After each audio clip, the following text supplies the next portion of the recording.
Ever walk into a furniture store and kind of look around at everything and think, huh, how they make this? Yeah. Well, today we're going behind the scenes Hmm. of a career that's all about turning raw materials into those finished products you're looking at. Yeah, The table saw operator, it's a good one. and our guide for this deep dive is RoleCatcher, Yeah, they're cool. which has, I think, a really interesting approach to career exploration. Yeah, RoleCatcher is really interesting because they're not just about job listings. Right. They use AI and data to actually like map out different career paths. Wow. And in this case, for the table saw operator, they've really broken down what it takes to succeed, Okay. which is a lot more nuanced than you might think. So it's more than just like cut, cut, cut. It's so much more. Okay, so right off the bat, RoleCatcher emphasizes that this isn't just about making straight cuts. Right. They talk about the need to anticipate how different materials behave, Yes. almost like you're reading their minds All right. before making the cut. It's true. What does that actually look like on the job? So picture this. Okay. You're working with a piece of wood, right? Mm-hmm. A novice might just line it up, make the cut, whatever. Sure. But a seasoned table saw operator Okay. understands that wood grain has a direction. Oh, right. And if you cut against it, you can get splintering or even dangerous kickback from the saw. Oh, wow. And even things like moisture content in the wood can affect how the blade cuts. That's something I never would have considered. Right. Yeah, because you just think wood is wood, but it can be dry, it can be wet, Exactly. all that. It's a factor. RoleCatcher also mentions various cuts like ripping and cross-cutting. Yeah. Is that related to this whole material behavior thing? Absolutely. Okay. So ripping is when you cut along the grain with it. Okay. And cross-cutting is against the grain. Okay. And they each require different techniques and even different types of blades for your saw. Wow. And it's not just wood. Oh. Table saw operators might work with plastics, metals, all sorts of materials, Okay. each with their own quirks, you know? Oh, wow. Okay. It's a lot to keep track of. So it's way more complex than I thought. Yeah. Okay, so speaking of the work environment, Yeah. RoleCatcher paints a picture of a bustling workshop. Mm-hmm. Is that accurate? Yeah, it can be. Okay. Definitely not your typical quiet office setting. No. But what's interesting is that RoleCatcher found it's not a solitary job. Okay. There's a lot of communication and collaboration. Interesting. You're working with other operators, taking instructions from supervisors, sometimes even interacting with customers. Oh, wow. So you need people skills. You need people skills to Interesting. make sure everyone's on the same page and the project is done right. So it's a blend of technical precision, Oh. but then also being able to talk to people. Exactly. Interesting. Okay. That's a balance. RoleCatcher also brought up this really interesting tension between automation and then the demand for skilled manual work. It's a big one these days. Yeah. So what's their take on how that's playing out in this field? Mm-hmm. It's a question on a lot of people's minds these days. It is. You know, with robots and all that. Yeah, sure. But RoleCatcher seems to think that even though, yeah, automation's changing things up, Uh-huh. the need for a skilled table saw operator is going to stick around. Okay, that's good. That's reassuring to hear. Yeah. Why is that, though?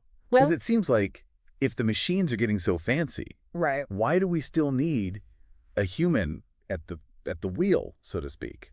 It comes down to humans being able to, like, problem solve on the fly. Oh, okay. And think about it, like, Like- every piece of wood is different, right? Yes, So it's got its own grain pattern, maybe some knots, right. little imperfections, you know? Yeah. A skilled operator can just kind of roll with those punches, adapt machines. Not so much. Yeah, they don't like surprises. Not really their thing. So it's really interesting because it's not just knowing the how-to of the saw. It's bigger than that. It's the understanding of the materials, almost like you were saying before, reading the wood. Totally. And that kind of deep knowledge that ends up paying off literally. Yeah. RoleCatcher found that the more experience you have under your belt, the better the pay, the more secure your job is. That makes sense. You become more valuable. Exactly. Especially if you've got a specialty, you know, you're the go-to person for something. Well, that's what I was going to ask you about because RoleCatcher mentions becoming a veneer slicer operator. Right. Niche but cool. Sounds very elegant. I have no idea what that is, though. So veneer, it's like this super thin, like paper thin piece of wood. Right. Usually used for looks because you get these amazing grain patterns. Oh, fancy. Right. And these operators, they use a special saw to slice it off a log. So it's like Super precise. Crazy precise. Next level woodworking. Totally. And that ties into the whole advancement thing we were talking about. Oh, okay. You start as an entry-level table saw operator, work your way up, maybe you become that veneer specialist, What? or even like a senior table saw operator. You're managing teams, projects, the whole shebang. So there's room to climb that ladder if you want. Oh, yeah. If you're ambitious and keep learning, the sky's the limit. Okay, but let's get real for a second. Like, let's say I'm applying for one of these jobs. All right, time for the interview. Yeah, RoleCatcher has that whole section on interview prep.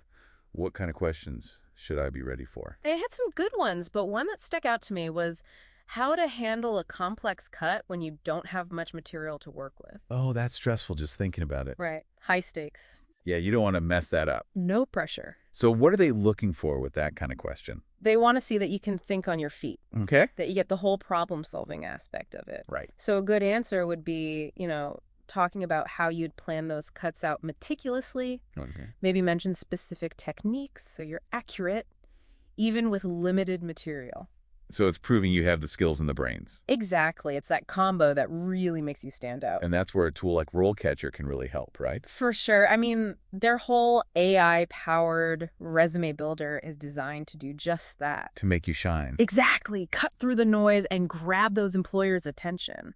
Yeah, it seems like they've really got their finger on the pulse of, like, how people find jobs these days. Totally. And it's not just about the tech either. It's like, right. They get that this field, it's about more than just knowing how to use a saw. It's about That mindset. that mindset, yeah, that you can learn and adapt. A passion for it too, right? Oh, yeah, big time. RoleCatcher actually had some quotes from table saw operators themselves. Oh, really? Yeah, and they all talked about how satisfying it is to take something raw and make it into something real. Ah, that's cool. Something they built with their own hands. You don't get that in every job. Nope, not at all. Yeah. This is like real tangible work. You see what you created. Exactly. And RoleCatcher made a good point about even though it's this age-old skill, you got to keep learning. Buzz. Technology changes. Yeah. New materials pop up. Right. The best in the biz, they're always picking up new tricks. So you can't just rest on your laurels. You got to stay sharp. Literally, keep those saw blades sharp. Keep your skills sharp, too. It's a good metaphor. I like it. So it's a career with a future then. Definitely, if you're willing to put the work in. Makes you wonder, though, Oh. like with all the tech stuff, will that hands-on skill become even more valuable? Interesting question, like a premium on craftsmanship. Yeah, because not everyone can do it. Exactly. Well, this has been a really fascinating deep dive. Glad you enjoyed it. I've learned a lot. Honestly, never thought that much about table saw operators before. It's a hidden gem, for sure. It is. And for anyone listening out there, Yeah. if you like working with your hands, seeing a project through, start to finish, That satisfaction. this could be it, you know? Definitely. And if you want the full rundown, head to RoleCatcher. Yeah, check out their guide. They've got even more details and resources there. Great. Well, until next time, everyone. Keep those saws sharp. And those minds curious.